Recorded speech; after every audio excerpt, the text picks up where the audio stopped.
if it doesn't work out what you're doing, you try a different way, right? Just adapt.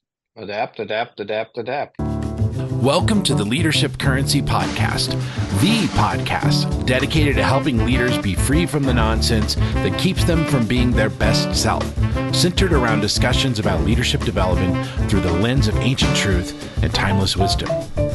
And now your host, Dr. Doug McKinley. Well, Tim, it's been a minute, so thank you for joining the Leadership Currency Podcast again. It's always a pleasure to bounce ideas off of you, with you. So glad to be back. Fun to be with you. So I think I don't know if I've told you this story in person or if you heard me tell it, but we both know this person, this character, 80-something-year-old guy named Glenn Murray.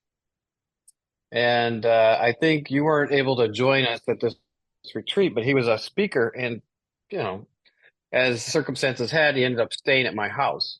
He's from the West Coast. He's from California. And so I was his host, and then we drove up to Lake Geneva, and he, led this weekend intensive that I got to participate in. And it was great. Terrific. He's a thought leader and just a really dynamic human. He's in his 80s and still kicking it. But when we got back to the house on Sunday night after the retreat was over, and he said some really powerful things, but this startling story came out of him that I want to start our podcast with. And so I said, Glenn, he sits on my couch and we're just just being guys. And I just said, tell me, you've lived a long life. What's your superpower? What's the one thing that you do better than most? Like, wow, just tell me that. Yeah. And he didn't even blink, Tim. He looked right at me, and he's 80, whatever, 87, let's call it. And he looked at me with a steely-eyed stare and said, I am unstoppable. Wow. That's quite a statement. I know. I was like, got shivers. I'm like, the context is he had just gone through his life story, and he wasn't in an orphanage, but he was in a boarding school, and he got in a lot of fights. His family moved around a lot, and he was a fighter his whole life. Just been through a lot of stuff. He was in the military and rode around in submarines. I mean, he's had a really vast experience life. And when he said that, I just got chills. I'm like, I know what he means. I know what he means by that. It's not that he didn't have failures. It means he didn't stop. He just kept going. Yeah. So, yeah, I've met people like that, and and there's actually movies written about that, and it really is super admirable. You see it from time to time. It's usually people that have overcome great obstacles to get where they're at today, and how they do it is amazing. So that's why I'm interested in talking this through with you. Yeah, I that's exactly it. And believe me, I'm not unstoppable myself. I admire this gentleman. I hope I could say that when I'm in my 80s. I hope you can as well. So I hope I make it to the 80s. So how about that? Right. So let's just have this conversation, and we'll see where it goes. And I think it'll be useful to people that are interested in having that persistence and perseverance. So what does unstoppable look like to you? Like I think of Marvel characters, just sort of rambling, fascination with them. But even Superman, what was his kryptonite? Is that what it was? Superman that would drain him? Yeah, kryptonite, right. Yeah. We all have a kryptonite. Right. And so I guess depending on what each of our listeners and myself, both of us too, our individual version of kryptonite is what happens when we get exposed to it. Do we literally just crumple up on the ground and die? Or do we find somehow the grit to overcome it? And so I'm fascinated by it. I'm fascinated by people that, have overcome disease or like disability those are obviously the outsized examples of things that you hear, or people that come up, off the streets or had really difficult family situations but I think the reality is that probably all of us have that stuff, and all of us would benefit from whatever those life lessons are. But to me, that's what it looks like. It looks like overcoming. It looks like grit. It looks like, how the heck did that guy just crawl out of that hole after Right. after he just went Right. through what he went through? You know? Right. I've met, I think you probably have too. I've met people, speakers, where they lose their limbs at some tragic accident and they run marathons on their hands, kind of things, right? Yeah. I've never been at one of those conferences where I wasn't just completely mesmerized by people who overcome these incredible things and just, they're unstoppable. You can't cut my right arm off and I'm great with my left arm. I mean, unbelievable. Yeah. So that's what we're talking about is what does it look like, feel like, would it mean to be unstoppable? So recently I was honored to be I guess the guest speaker, the facilitator of a weekend getaway in Park City, Utah. What a beautiful place. Wow. So anyway, at the end of it, I threw out this little outline of things that I've kind of collected that I think help people be unstoppable. And after I shared it, sometimes when I speak and people enjoy it, I'm like, that. But sometimes I think this is some good stuff. So I thought it was worthy of a podcast discussion, and there's nobody else I'd rather bounce this off of and be vulnerable and humble with than you. So there you go. Well, these are the three things that I proposed to this, and now it's been two audiences, by the way. So if if you think I should stop teaching these things after this, then please let me know. We may get feedback from your podcast that just says stop, and you'll say, Stop. I'm unstoppable. You can't stop me from sharing this. I actually am. I'll just come up with three different things, but I kind of like these, so I'm gonna lay them out and thought we'd just discuss them one at a time. So there's three. I'm just gonna say them. It's grit. You already mentioned that word. Focus and love. So grit, focus, and love, and we'll end on love.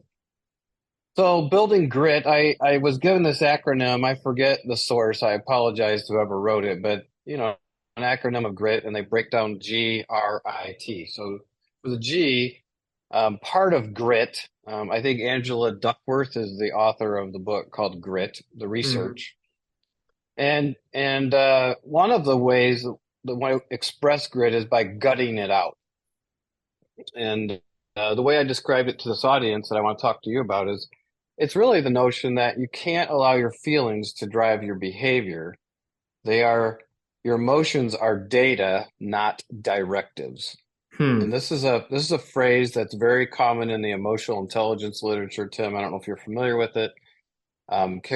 Susan David has kind of made it famous, but it's a powerful way to think about when emotions hit us, they're data, they're not directives. They don't, just because we're angry doesn't mean it tells us we have to punch something, kind of thing. So what do you think about when you have to gut something out, what role does emotions play? What role do feelings play when you're trying to be gritty? I think that, and maybe I'm unlike others, but I think my emotions actually drive a lot of what I do. And then I try to backfill with reason. Right. Sometimes I want it to be the other way around, but I don't think it is that way. So the way I relate to this is actually, growing up, my father was for 30 years, he was the head coach of a local varsity football team, and then later went on to coach Division III football in the area. And he was really one of those old school coaches. I mean, and the whole mantra was one of grit. So it didn't matter how you felt. You did what was necessary to get the job done. Rub some dirt on it was the common expression, right? Sure. And so I think that for me, to gut out something or to put feelings which are natural, right? Things that resist or want to quit when things get hard. The thing that drives beyond that is actually, and I don't know if this is in here somewhere, but really having a vision beyond. Because if you don't know what you're gritting Yeah, for, it's really right, hard to overcome an emotion in the moment. Like right. if the prize isn't good enough to move beyond, it's really hard to get gritty. So sometimes, when we see the movies or whatnot, or we see somebody in really bad situation because of a setback or disability or something, it's kind of life or death stuff. Well, all of us have like a survival instinct, but I don't think that it's true in the ordinary situations of life, which is why it's easy to cave into the emotion and just go lay on the couch, Right. because it's like, what's really the end cost of it? If our Right. vision for the overcoming isn't that great. So, Yeah. um, What's your father's name? First name. Bud, What Bud, would of Bud course. say? What would Bud say while he was pushing you to just gut it out? What do you do with your feelings? What would he say if you said, "Well, I feel tired"? What's his go-to response? I clearly remember at the end of the day, I was 14 years old. I kid you not. I came home and I mean, this is like, this is going to sound to our audience like my job was a joke, but I was a water ski instructor. I wasn't 14, I guess I was 15. I was a water ski instructor at a girls' camp in northern Wisconsin. But I'd Oh, been in wow. the sun all day long, and between lessons, I'd go out and ski with my buddies. It was, we were exhausted by the end of the day between, teaching and skiing and being in the sun. Came home, laid on the couch after dinner, and he's like, "I thought you said you wanted to be a football player, Ah, and you're going to lay there on the couch. Get out there into the garage and throw some weight around. Like you need right, to." And I was just like, I remember that as clear as day to this very moment. And that's who he was. That's what he right, embodied. And he didn't just tell people to do it. I mean, he literally walked out in the weight room and go out there with me and would run with right. his athletes until he was 60 years old, you know. Yep, Um, but that's kind of that era. But right, that's kind of how he would handle it. It's just like, of course you're tired. We're all tired. Too right. bad. But don't let feelings, how you feel, drive your behavior. Right. Yeah, I No. think that, and that is actually one essence of grit. It's one, but it's not the whole thing. Yeah. Right. So I remember playing high school basketball. Our coach, we had gotten killed the night before, and we had to run where they call those suicides, those Oh yeah. runs where you go to the foul line and back into the Yeah. middle. Yeah. Yeah. And the guy standing next to me, my buddy, was just cussing the whole time, just frickin', frickin', frickin', frickin', frickin'. And I Yeah. remember Yeah. thinking, you're wasting all your breath. I mean, this is hard enough by itself. Right. He was so mad. Anger drove his ability to run those sprints. It was Mm. funny. But I can remember like yesterday, and you you don't want to do it, but the coach, you're so afraid of the coach, you're just going to do it. And plus, you want to play to that point. You got to be Yep. teleological. You got to be, what is it Yep. you're trying to accomplish? Yep. So that's one. So that's certainly if you want to be unstoppable, grit, gutting things out is a part of it, but it's not all of it. The second is resiliency. And I like to say resilience is a verb. This has been reminded of me just recently that don't assume it will all work out. You've got to adapt and move on. Being a gritty, gutty, unstoppable person doesn't mean it all works out. When it doesn't work out, then what are you going to do? And that's kind of how you started this conversation. So how's gutting it out different than resilience? Well, It's you an have to, adaptation. it's the actual verb of when you're gutting it out and it didn't work, you don't just give up. You course correct.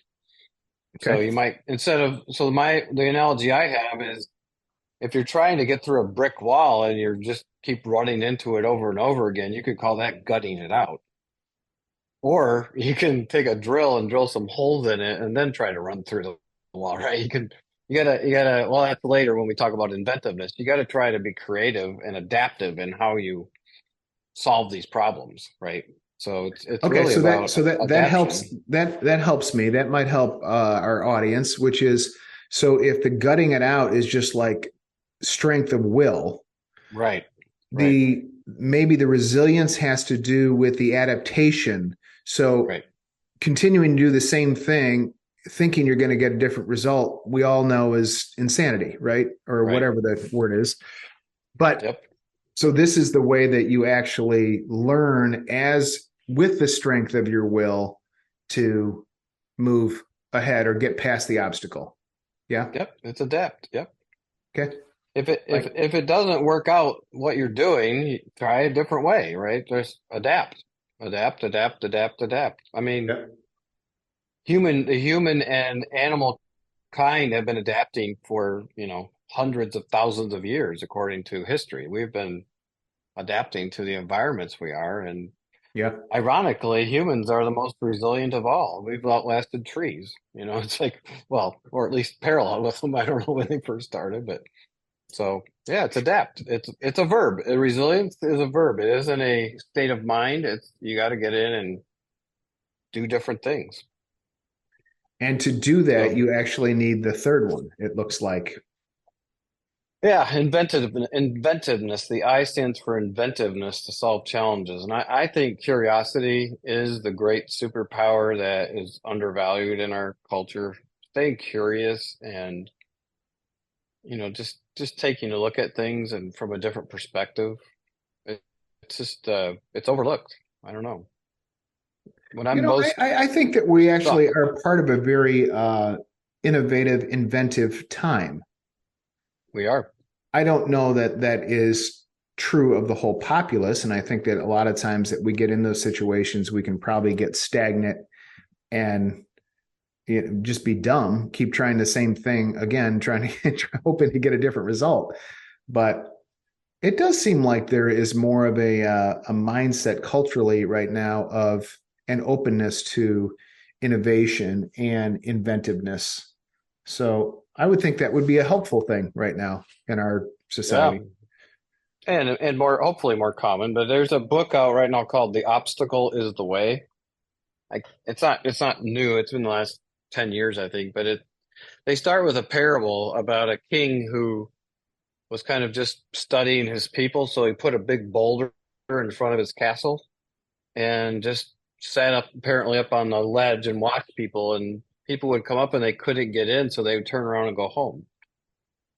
And he thought that was interesting, and along comes one of the countrymen, and they come up and they can't move. They try to move the boulder, and they can't move it. And so they instead of turning around and going home, they go to the side of the whatever the field there and grab a big stick and create a leverage, and roll the stone off. And I guess as the fable goes, underneath the boulder was a pot of gold, like a bag of gold. It said, "Thanks for not allowing the obstacle to stop you from coming in. Please come in and join."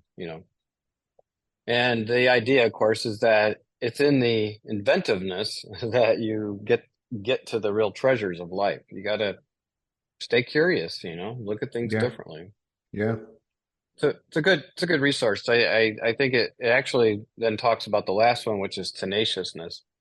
And I think tenacity is we've seen a lot of this in our culture, and it's very similar to gut it out. If you ask me what the difference is, I would say gut it out is has to do with not allowing yourself to be mood driven, where this is about a persistent commitment to the purpose, the big picture, the goal, Okay. which maybe what you were trying to say earlier. I don't know, Yeah, I think it is. but that's we're not tenacious to the task. We're tenacious to the goal. So let's talk through that. How does that strike you? What is that? How would that look different to be tenacious to the task versus the goal? Well, you're saying that really to be gritty, you have to be tenacious to the goal, not to the task. The task is just Correct. an end, is a means to an end. Right. And that would play right into the story of what I was telling you about my interaction with my dad when I was 15. The goal wasn't to lift a lot of weight. The goal Right. was to actually be a condition to be a football player by the time that the end of the summer rolled around versus a beach bum, right? And Yep. so I totally see that, and I think that that's where um, leaders that are vision oriented really have a leg up because they can actually picture a preferred future, which can give them the fuel to be tenacious toward a goal versus here I am in the mundane day to day, just moving rocks out from in front of castles, hoping to find a pile of gold underneath it. Right. Right. Right. What's the real end in mind? Well, I want to get in the castle. I don't want to just learn how to move a rock. I want to get in the castle, according to your fable. Right. Well, they didn't even know there was a pot of gold in there. That was just a byproduct. That was Right. yeah, yeah. It And was I just think a that's really milestone. interesting because that's the serendipitous part that all of these stories have in common of overcoming. People think they're overcoming for some gold or for some goal, and they find these nuggets of gold along the way. And then we're enraptured as a culture as we listen to their stories and we're inspired and we're like, wow, look what that person found out, discovered about themselves and their own character and their capacity to do these amazing things. Yeah, they got to their goal, but man, that's what I want to be like. The richness, yeah. That's why it's inspiring, I think, to us to watch those movies or to hear those stories that's why, people pay tens of thousands of dollars to bring in speakers that have those stories. That's true. Yep. Yeah, or to watch Top Gun, right? The second time around or whatever. You're just like, how's Yeah. he going to get through that thing at flying below 10,000 feet or Yeah. 4,000 feet, I think it was. You're Yeah. like, I want to watch this. Yeah. And yeah, it's a persistent commitment to your purpose really does require grit, but it also requires you to remember what the point of it is. And what you're talking about is it's not the destination, it's the journey, that where the real meaning comes from sometimes. Yeah, So but that's one, I think that it is the destination that drives the journey in the right, first place, right. right? And I think that a lot of us wander around in life without a lot of clarity of purpose, to be honest, They, we do. myself It does. included, for large periods of time. Sure. People ask me all the time, well, how'd you stay gritty and stay in grad school for, 11 years after high school? And I said, I I just had a very, very clear sense that I wanted to work with people in a meaningful way, and that was the only logical path. It never occurred to me that I was gonna. No, I had lots of distractions. I got married, and I was, finances were a trouble, and so I had to be gritty and adaptive along the way. But it was just I was tenacious to my purpose. What was I going to Yep. go get there for? All right, so that's one. That's the grit. And the second category was what I called focus. I like to read a guy by the name of Brian Tracy. He's a motivational coach and a coach around performance. And I was reading something recently, and he actually thinks that concentration might be this great superpower that goes overlooked all the time. And I'm just going to add concentration along with mindfulness and attention. So we'll talk about those three. If you Okay. really want to be unstoppable, the metaphor. I don't know if I'm going to say it very articulate, but you could take the lights in a house, and they have like 60 watts in them. However many lumens in each light bulb, and if you could channel just 40 watts of that stuff into a laser. Lasers don't require a lot of wattage. They're very, very focused. It can break through metal and anything, right? So Wow. as the metaphor goes, so does the human desire to accomplish things. If you could get yourself focused enough, we really could be unstoppable in many avenues of our life. And mindfulness is the newest term of art that seems to have arisen. And I think for me, what it really means is to be present to what is in the moment. A lot of people think it's a branch of meditation and different things, but really mindfulness is just, are you here? Are we in this conversation right now? Are we here? Are we really here? Or are we somewhere else? Which is the tendency of humankind to be one step ahead or two steps behind, worrying about what happened. So, Well, what's your take? I have a question about that because I'm a curious person. So Yeah. I wonder, are those two things at odds with one another? So my ability to be present in the moment here with you right now Hmm. is actually a distraction from the laser focus, perhaps, of my purpose. Or if it's not right now in my conversation with Doug on a podcast, what I'm going to be doing 20 minutes from now, where I'm going to try to be mindful and present and all there, does it not take me away from, am I now the lights in the house versus the laser? And it seems like the people that really make massive innovative approaches are those single-minded, laser drilling Elon Musk esque thinkers that it's just like, wow, that's a lot of mind time on one thing. Now, some people's brains have bigger capacity, so they have more they have more wattage in the cottage, so to speak. But I'm just wondering, in your vocabulary or the way you're thinking about it, are those two things at odds, being present and mindful and then being laser focused? Are they, yeah, do they fly in the face of one another? Well, I have this saying in my mind. It's a quote that we lead from the future, which is our vision, but we act in the now. And so I would say it's important for you to act in the now. You need to be mindful to we've got to sleep a third of the day every day. We've got to do our day job, and we still have goals and visions and dreams. Sometimes, if you're fortunate like you and I, we get to marry the two together. Like our careers Yeah, and our calling seem to be very compatible at minimum. I mean, if not completely immersed. Uh, yeah, but I still think we got to be where we are, And so if we're gritty and we're on our way to wherever we're going, if we're mindful at each step of the way, then it will serve. I would say that would serve like a Lego building block to the yellow brick road, right? You're mindful along the way. I mean, Dorothy picked up, the Tin Man and the Scarecrow because she was aware of people around her. She was aware, she was mindful, and they ended up being metaphorical support mechanisms to get her home. that's So yeah, I interesting. think Yeah. yeah, I think they're not. I think they are compatible. I think they're enablers for each other. Now, if you have mindfulness with no direction, then you're just sitting on a rock watching the lake. I mean, it's like you could be mindful of nothingness forever, but you got some kind of a big vision and you apply mindfulness to it. I'm pretty sure if you can bring mindfulness to bear on whatever goals you have, it will increase your likelihood of being unstoppable significantly. It's my hypothesis.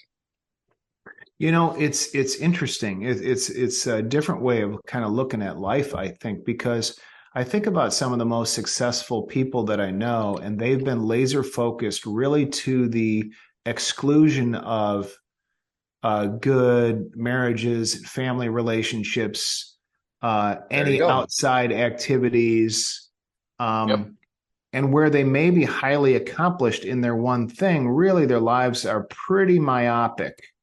Now, they acted as a laser for a period of time and may have accomplished some significant things, but at what cost? And so I've often wondered, as I wonder if other people on listening to the podcast might, is sometimes like a high value of mine is life balance. And I do think relationships and work life balance and all those things are very important. And so I think because I've seen some of the downsides of that laser focused visioned thing. I think it saved me from some of those potholes in life that I was just referencing. But I think it also may have limited some aspects of success too. Is that Well, it I just don't know. I depends don't on know if how you're that's wired. a diversion from what we're talking about, but it kind of brings that thought to mind because I'm like, if I really want to drill through that block, of steel. I need that laser focus. If it's not that important to me, well, then I can be more present and mindful and more all Well, illuminating. I don't know. I think it's that dualistic thinking again that your Okay. wife and I talk about. Yeah. I think it can be and I think for whatever reason a vehicle's dashboard comes to my mind that you're driving your car forward, but there's a dashboard there that tells you these are the key things that you need to be operating to keep going forward. And I would say mindfulness is the one of the qualities in which you keep aware of that. And I think Ah, family, tribe, community, these are all enablers to be laser focused. So you need them all. I don't think we're designed. Well, you and I both agree we aren't designed to just work in a vacuum. We're designed to I work think that is a together. great metaphor, which is the dashboard, which you don't drive your car looking at the dashboard, but you do glance down at it from time to time to make sure that you're not going too fast or that your engine isn't overheating or, blah, blah, blah. You're actually looking Or through the you windshield at where you're going. or you So run out of gas. A lot of people are yeah, blind men or dead men walking, right? They're just burned out and they don't even know it because yeah, they're not mindful. Hmm. that's really good. Yeah, good Yeah, stuff. good. Well, I didn't say that at my workshop, so sorry for all you Park City people. That would have been a good metaphor to give. Eh, But that's why we're doing this podcast to expand the conversation.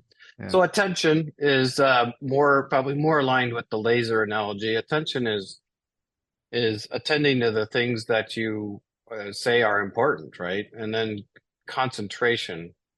I think concentration would be the longevity of attention. I don't know. I have to tease that out. How do you make a distinction between attention and concentration? Well, I think that attention is you pay attention to the things you measure, and that's where I think the whole dashboard metaphor is very Right. helpful. If it is important, if you're actually aligned as a human with your values, there are certain, boxes you may put on your dashboard, like things like your family, your wife, your kids, your Right. whatever, your physical fitness, blah blah blah. Things that you can actually pay attention to. But then really you're still looking through, using the same metaphor, you're still looking through the windshield and you're paying attention to the road in front of you for Hmm. wherever it is you're trying to get to, whatever your purpose is leading you. So I think that I guess they all have to do with intentionality, but it's where you spend most of your mind time, I would think, is where you're concentrating, but you're not losing sight of paying attention to other aspects, stuff Well, that'll I, get I you think holistically. yeah, if we stay with the metaphor, they say your windshield is a lot bigger than your rearview mirror, right? So if you stay with the metaphor, I recently drove through a pretty blinding whiteout snowstorm in Denver Yeah. on my way to Denver, and I had to concentrate. I'm normally a pretty casual driver, but I was 10 to 2 with my hand grip and I was concentrating. It was different than attention. It had my attention was already there, but I had to concentrate on because I couldn't see the road. So I was literally using the snowflakes and what little visibility I had to guide me and make sure I stayed in a reasonable path. And sometimes a truck or a car would be in front of me and I would beg, I just hope they didn't take off because that gave me a grounding. But concentration was essential to get to the airport in Denver, a 6 hour drive, 2 hours in a snowstorm. Yeah. I mean, I think that plays perfectly into what we're talking about. I mean, you could have just pulled over on the side of the road, probably made yourself more of a target for other people coming too. But That's what I was worried about. Actually, I had that thought, but you can't. I'm thinking, I don't know where the side of the road is. And then if they don't see those flashing, lights on my car, I'm screwed. So so it's kind of I one of felt more those. afraid. I think that's one of those. I mean, it's kind of the small representing the big, but it's kind of one of those survival mechanisms, right? I mean, you were really in a survival kind of situation, got to consider Yep. your options. And then you used really kind of these elements of grit to get you to where you needed to go. I mean, it wasn't easy, right? Mm-mm. So, No, it was. It was. And if it was raining and I could see the side of the road, I would have pulled over. Yeah. You know, when you get those rain pelts that you literally just can't see, I would have pulled over because I would have known. I just had no orientation to Yeah. space. I didn't know where it was. So, yeah, I think mindfulness, attention, and concentration, but all of that I'm calling focus. That if you don't have the psychological muscle of focus at your disposal, while you're going through the the valleys and the mountain peaks of life, you're gonna be stoppable, right? You're gonna Okay, so inertia, you've been a psychologist now for 3+ decades. right? Are there some people that are innately able to do this, and other people that are just like can't do it? I don't unless there's a mental illness or organicity, meaning your neurochemistry is off. I don't know. I think it's muscle. I think Yeah. it's will and muscle and habits. I really Now, do. I do think that there's some people that would have been in that snowstorm situation that would have probably frozen in fear, right? They might Well, have because they taken haven't it. practiced. They haven't practiced these skills. They haven't practiced them. I think Okay. some people would have tried, they would have felt the risk was lower to pull over and get hit than it was to keep driving. Yeah. And my person in the other seat next to me agreed with me. So fortunately, otherwise we would have had a fight. Yeah. I like, you wanted me to try to pull over? And he goes, no. I'm like, let's go. Yeah. We also had the teleological goal of we it was when FAA shut down, right? All the flights, and we were trying to get to the next airport so we could catch our layover flight, our connecting flight. So it's like we had a purpose in mind, which futile, if we would have got killed or in a bad accident. But Yeah. it's I don't think it's innate. I think it's personality is definitely our risk threshold, as you know, in financial planning. Everybody has a different risk tolerance, but that doesn't mean they can't be gritty towards their goal, Yeah. right? You just put them in a different Yep. trajectory. Isn't that how you Yep. do it? Okay. Yep. That's right. They can concentrate and be attending and mindfulness to their range of risk profile. I don't know what you call us. Do you put us in high, low, medium, or what do you call us in investing? In the investing world, yeah, I mean, I would In say risk and that risk. it's a continuum from conservative to aggressive people, and it tends to play with a personality type and yeah, experience. I would say plays into that, just kind of like in life in general. Sure. You know, there's Yeah, all but kinds of risk different. is I think risk is another one of those things that people think it's personality driven. I don't think so. I think it's experience. It's family upbringing. It's part personality. But I've grown to be less risky by choice, and I've also found myself trying more risk by choice. So Yeah, yeah. there's probably some correlation with personality. All right, the last one. We'll wrap this up. And then there is the great saying, the greatest of these are love. Of course, I'm pulling from the ancient scripture, and I don't think it was Paul, wasn't it? Jesus who said that. The love your Um, Lord God with your whole heart, soul, strength, and mind. But the greatest of these are love. No, I'm mixing scripture. I no, think it actually was Paul. it It was was the Paul. Apostle Paul. There's faith, hope, and love, but the greatest of There these. you go. There you go. There you go. That's right. It's right out of Corinthians. That's what C13 stands for. So C13 is what I quoted, but the real essence, the spirit of what I was saying is, for me, Doug McKinley, the one thing that I've watched break through any barrier is that's been unstoppable is love. Love always wins. And I mean the kind of love that is the absence of fear, right? So I just shared with this audience that love can break down every racial barrier. It can break down every challenge you're trying to do. And I just challenge all of us to think about it. The problem is we can't experience and give away something we don't have. And so I suggested that we need to receive love in order to give love, which theologically you and I embrace the same paradigm, but I don't know if everybody grabs that. So how would you explain that to your financial investors? Well, I don't know that I would explain it to my financial investors, but I do think that love is a powerful thing. And I think where it's um, most often seen, commonly seen, I would say, is in a parent-child relationship. Not obviously not all parent-child relationships, but there is something that is Sure, in most mothers, at least, that sure. they are willing to take on tremendous sacrifice, self sacrifice for the benefit of their kids.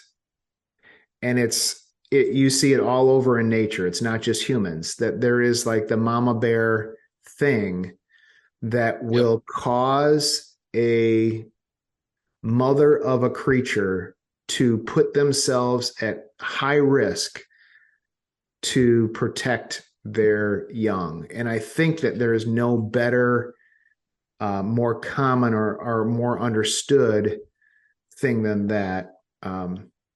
I think that when we come to understand that as individuals, not just from our mother, but perhaps even from our creator, that it sets us free to be that and to receive that and then be able to give that to others.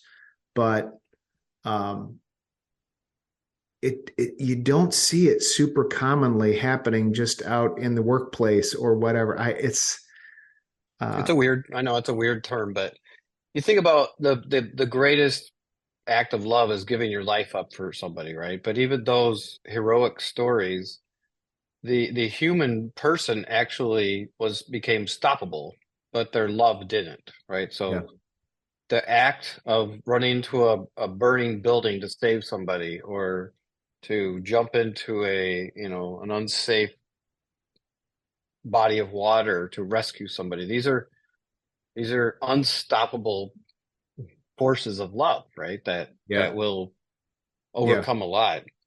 And so I referenced C13, which is Corinthians 13, where they actually describe, in words what the power of love does. And it's things like patience, and I forget what can you remember some of them? I didn't pull it up, but love is patient, love is kind, love is forgiving, or whatever. And there's very descriptive ways in which you want to bring those qualities to bear on any goal you have in life, and I assure you, you might not get your way all the time or get it the way you want it, but you'll be unstoppable if you can live your life immersed in those kinds of. Just take patience, for instance. Patient people. I mean, Gandhi and people that are pacifists, they're incredibly powerful. yeah. But Kindness, I think it really comes back to that principle that you talked about, which is actually universally true, which is that you cannot give away what you do not possess. And right? so I think we have to be first humbly in the position of receivers, Yep. uh, and then be in a place where then we can be a funnel or a conduit of those same attributes of love that you were just talking about. Yeah, I think as a psychologist, if people were to call me and say, "Well, how do I receive love?"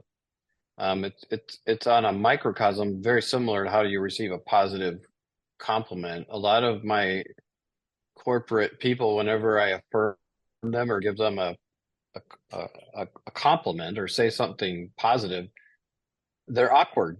People all around the globe are awkward when you do that because they don't know how to receive anything. They Mm-hmm. suck at it. They just can't receive positive things. Try to give somebody $100. You and I've tried this. Try to give them $1,000. I tried to give somebody $5,000 once and they wouldn't take it because Yeah, they couldn't receive it. And it yeah, was a gift, but it came with so much skepticism on the other side that the person rejected it, even though they needed it. yeah.